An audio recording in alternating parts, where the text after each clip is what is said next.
আসসালামু আলাইকুম রহমতুল্লাহ। জাউরাসে নিকৃষ্ট কোনো শব্দ থাকলে দয়া করে একটু কমেন্টে জানাবেন, কারণ এই জাউরার বক্তব্য শুনে স্থির রাখা কঠিন। তারপরেও গালিগালাজ করলাম না, মানে জাউরা বললাম এ কারণে আপনি জানেন যে তার জন্ম বৃত্তান্ত কীভাবে ইত্তেফাক পত্রিকায় 2012 সালে প্রকাশিত হয়েছিল, তার জন্ম কিভাবে হয়েছে।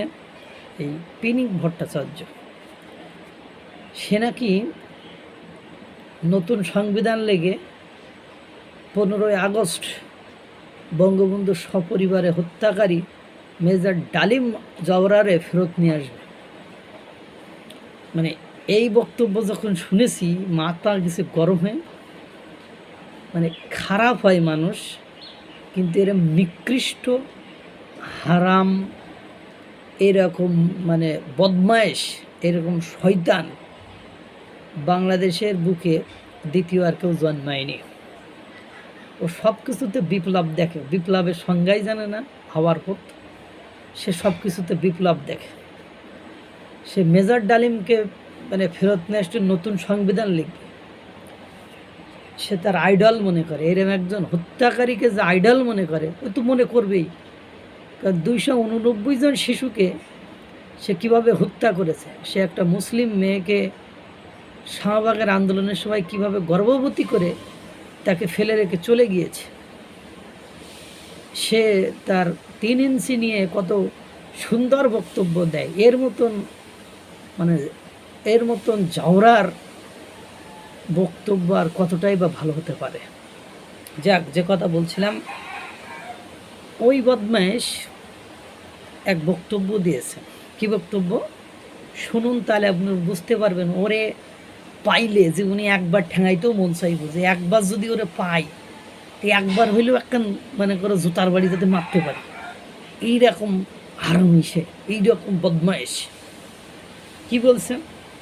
এখন অনেকের মনে প্রশ্ন হয়েছে যে মেজর ডালিম কি তাহলে দেশে ফিরবেন? আহা, বা ফিরতে পারবেন? আমাকে সুইডেনের ভাই, বড় ভাই, এই যিনি মেজর ডালিমের শীর্ষ, উনি বলেছেন ওনারে তো দেশে আনা দরকার, মানে মেজর ডালিমরে তো দেশে আনা দরকার। হ্যাঁ, দেশে এনে ওরা ফাঁসি দিতে হবে, এই জন্য দরকার। যদি দেশে এনে ফাঁসি দেওয়া যায় তাহলে দরকার, না হলে দরকার নেই। কিন্তু এই বদমাইশ উনি অবশ্যই দেশে আসবেন। আহা, তুই আগে দেশে আয়, তোর নিজের পণ্যে প্যান্ট নেই বেটা উলঙ্গ, তুই নিজে আসতে পারিস নি দেশে, তুই আর একজন কিরা দেশে আসবে না আসবে করে দেশকে অস্থির করে অস্থিতিশীল করে দেশে একটা গোলযোগ গৃহযুদ্ধ লাগানোর প্ল্যান করি। সেগুলো মানুষ বোঝে, তোরে শয়তানি এখন মানুষ খায় না। যাই হোক, আমরা নতুন সংবিধান লিখলে তুই লিখিস, নতুন সংবিধান তুই লিখিস 15ই আগস্টকে বিপ্লবী অভ্যুত্থানের মর্যাদা দেব। নাউজুবিল্লাহি মিন জালিক।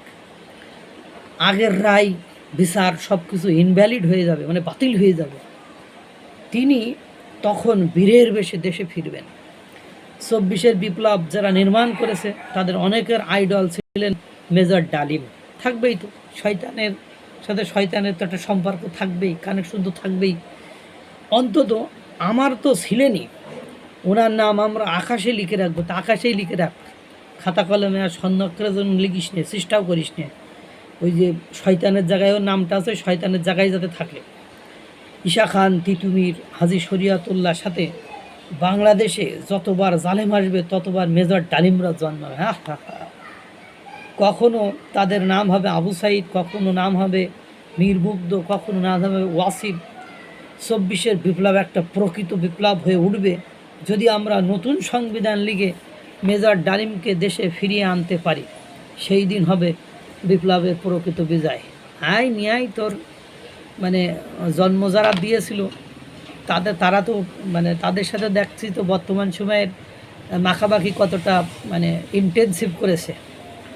নিয়ে আয়, তুইও আয়, তুই আয়, আসি মানে এক সময় তোর জন্মর ক্ষেত্রে জোর করে শোয়েব বিন আবদুল্লাহ মানে যেভাবে ভূমিকা রেখেছিল, আবারও দেশে ওই ধরনের ভূমিকা রাখার জন্য তাদেরকে ডেকে নিয়ে আয়, এসে বীজ বপন করে দিক সকাল বিকাল দুপুর। ওই যে এক বর্ণনায় শুনেছি, এক মেয়েকে এক রাতে একদিনে ৮০ বার ৮১ বার ধর্ষণ করা হয়েছিল, তো ওইভাবে করুক, সমস্যা কি? তোর তো লজ্জা শরম নাই, লজ্জা শরমের বালাই তো নাই, তোর নৈতিকতা বোধ বলে কিছু নাই। আল্লাহ তাআলা সকলকে ভালো রাখুক, সুস্থ রাখুক। আসসালামু আলাইকুম ওয়া রাহমাতুল্লাহ।